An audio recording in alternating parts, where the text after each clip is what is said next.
Praise lord. మీ అందరికీ కూడా మరి హ్యాపీ క్రిస్మస్ అండి. మీ అందరూ కూడా సంతోషముగా దేవునిలో ఆనందించాలని నేను మనస్ఫూర్వకంగా మీకు మరి శుభాకాంక్షలు తెలియజేస్తూ ఉన్నాను.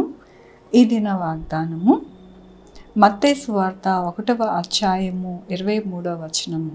ప్రభు తన ప్రవక్తల ద్వారా పలికిన మాట నెరవేరునట్లు ఇది అంతయు జరిగెను. ఇమ్మానుయేలు అనే పేరుకు భాషాంతరమున దేవుడు మనకి తోడని అర్థం.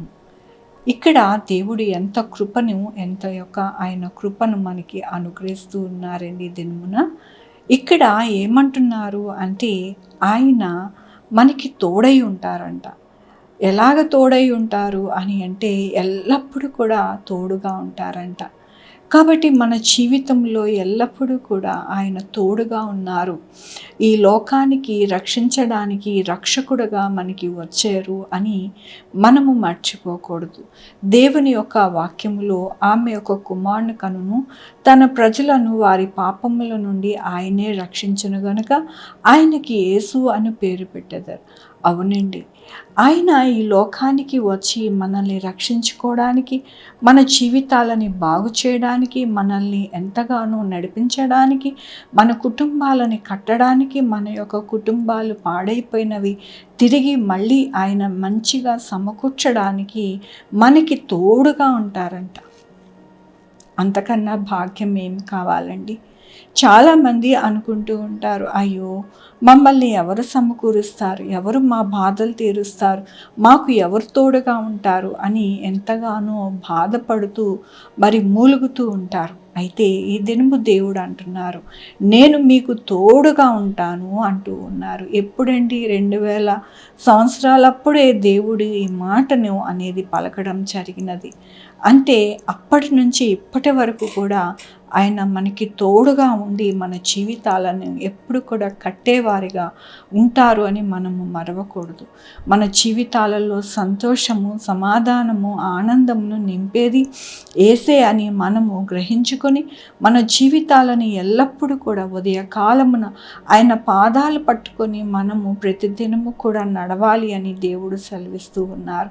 ఎందుకంటే ఏ పరిస్థితి వచ్చినప్పటికీ కూడా ఆయన మనల్ని విడవకుండా మనకి తోడై ఉంటారని మనము గ్రహించుకుంటూ మనము బ్రతకాలి అని దినము దేవుడు సెలవిస్తూ ఉన్నారు. కాబట్టి మన జీవితాలలో ఎల్లప్పుడూ కూడా బాధ, నిట్టూర్పు అనేది లేకుండా మనము యేసువైపు చూచినప్పుడు మన యొక్క జీవితము కట్టబడుతుంది, మన జీవితము రక్షింపబడుతుంది, మన పాపములను కొట్టివేయబడుతున్నాయి, మనకి తోడుగా ఉంటారు అని దేవుడి దినము ఆయన వాగ్దానముతోనూ వాక్యంతోనూ మనల్ని ఎంతగానో ఆయన యొక్క కృపతో మనల్ని నడిపిస్తూ ఉన్నందుకు దేవునికి వందనాలు చెల్లిస్తూ ఉన్నాను.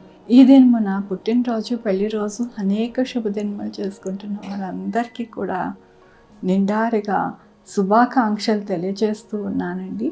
మీ జీవితంలో దేవుని యొక్క కృప, ఆయన బహుమానము, ఆయన దీవెన మీకు కలుగునుగాక. ప్రార్థించుకుందామండి. యెహోవా దేవా, నా తండ్రి, నా ప్రభువా, మీ యొక్క కృపా కనికరస్తాను బట్టి నాయన మాకు తోడుగా ఉంటానన్నారు. మా జీవితాలలో ఎల్లప్పుడూ కూడా మీరే నడిపిస్తాను అన్నారు. నాయన మీకు వందనాలు చెల్లిస్తూ ఉన్నాను.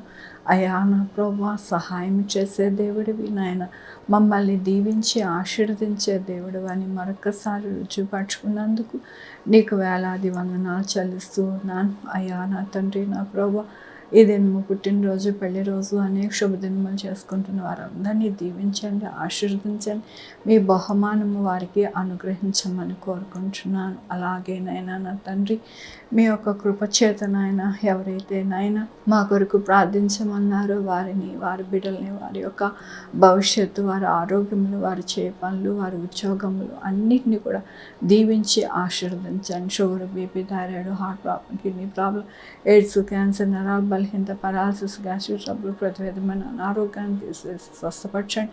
స్వస్థపరిచే యెహోవా నేనన్నా 2 wheeler, 4 wheeler, buses, trains, aeroplane, ప్రయాణిస్తూ ఉండగా వారికి నాయన మంచి సుఖంగా నాయన ప్రయాణము, సురక్షితమైన ప్రయాణము వారికి అనుగ్రహించండి. ఉద్యోగాలు లేని వారికి ఉద్యోగాలు దయచేయండి, ఉద్యోగాలు పోకుండా సహాయం చేయండి. బిడ్డలు లేని వారికి బిడ్డలు దయచేయండి నా ప్రభా.